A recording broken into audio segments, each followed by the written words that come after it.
Alright, Algebra, today we're starting a new unit. We are really going to start hitting the actual algebra concepts. We're pretty much out of review at this point, and we're going to be looking at operations on real numbers to start with, and this will give us a basis where we can start solving equations very soon. So, first thing we want to talk about is sets and also their subsets. A set is a collection of objects such as numbers. Each object in that set is an element of the set. Sets don't have to be just numbers. You can have other kind of sets, but because we're in math, usually we're talking about number sets. A subset is a set that is completely contained within a larger set. So we've got one large set of numbers, and then we've got another smaller set that might have a more picky rule to put them in there, and that would be known as a subset. Okay, so let's look at this. In the set A, where A is just the first 10 numbers, we want to know what is the subset of even numbers. Well, we know that even numbers are the ones that can be divided by 2 without having any kind of decimal. So our subset, which we'll call B, is 2, 4, 6, 8, and 10. So A was our whole set, the first 10 numbers. B is a subset because it's got a more special rule. It needs to be even. Okay, and then next, what is the subset of numbers that can be divided by 5? Well, if we call that set C, then that would be 5 and 10. And then finally, we do have some overlap here. 10 is the only number that is an element of both subsets, and that would actually be known as the intersection. So the intersection of set B and set C is the number 10 because it shows up in both. It's the only number that's actually in A, B, and C all at the same time. Okay, see if you can find one of these intersections. So we're going to use set A, 1 through 10 again, and in the box there type what numbers are elements in the subset of odd numbers and also in the subset of numbers that can be divided by 3. So it has to be both. What numbers do you find that are in both subsets there? Okay, moving along, we've got the set of real numbers. The reason that we were talking about sets to start with is because we are going to be talking about the numbers that we use in algebra. In Algebra 1, we're going to be working all the time with real numbers. There is actually one larger set than real numbers known as complex numbers, but you won't deal with those until you take Algebra 2.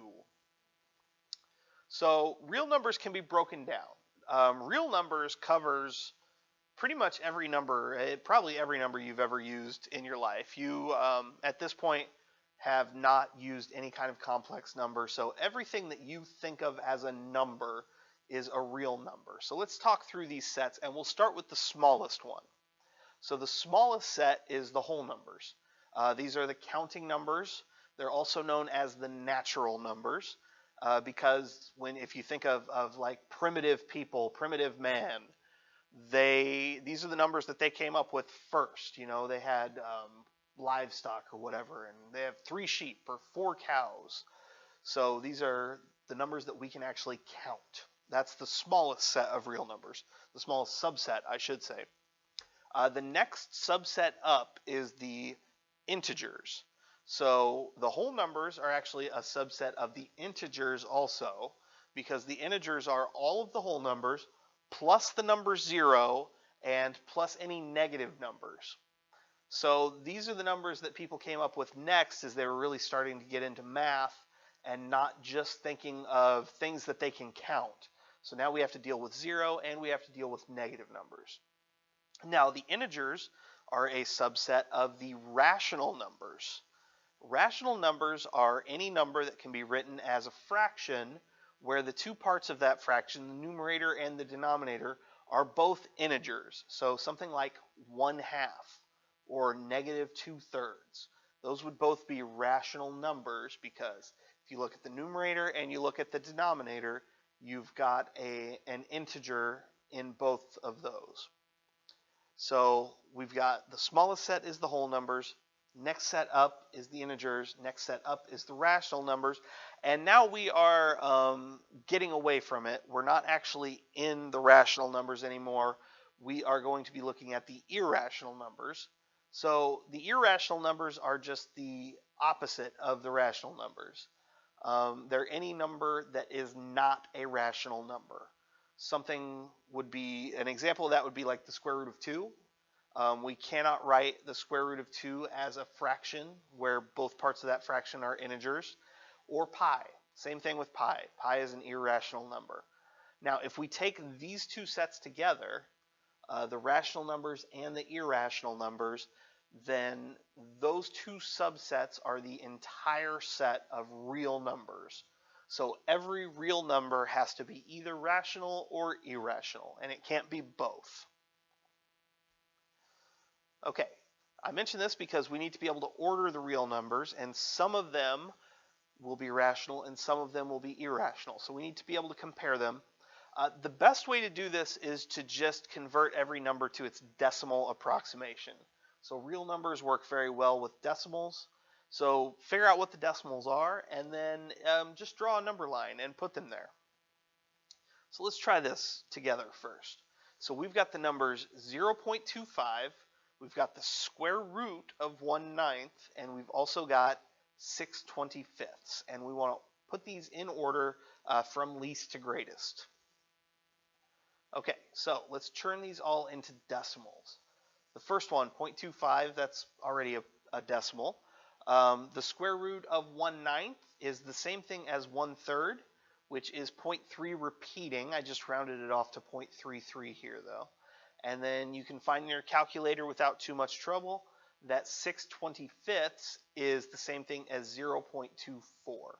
So if we were to take these and put them on a number line and then go from left to right, we would get 0.24.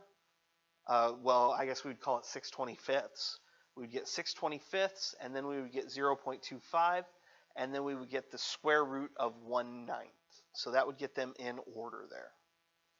Okay, you try one. Draw a number line, try to figure these out, and just check the box of what is the smallest number out of these three.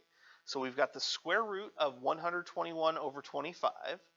We've got 2.25, and then we've got the square root of 5. So see what is the smallest number out of those three and check that box. Okay, and then the last thing we're going to look at in this unit is operations with rational numbers.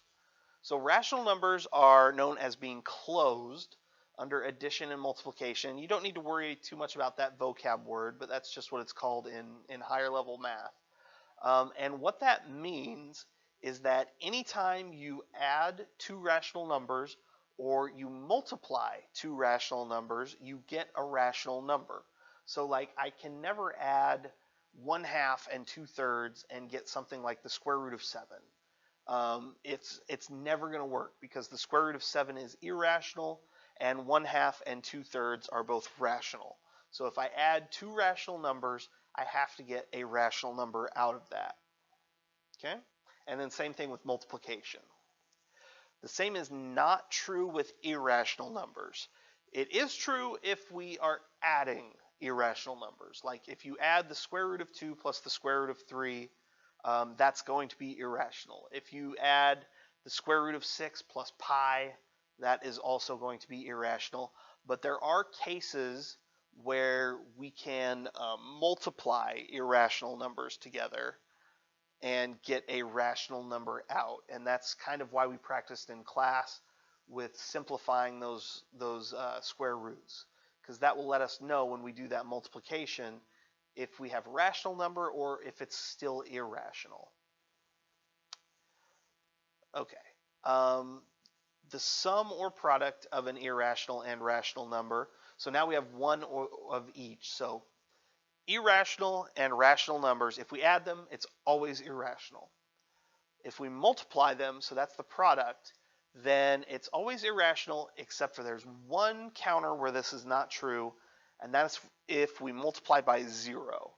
So if I take the square root of 2 times 0, well, anything times 0 is 0. So that's the only way that we can multiply a rational and an irrational number and get a rational number back. And that's if we multiply by 0.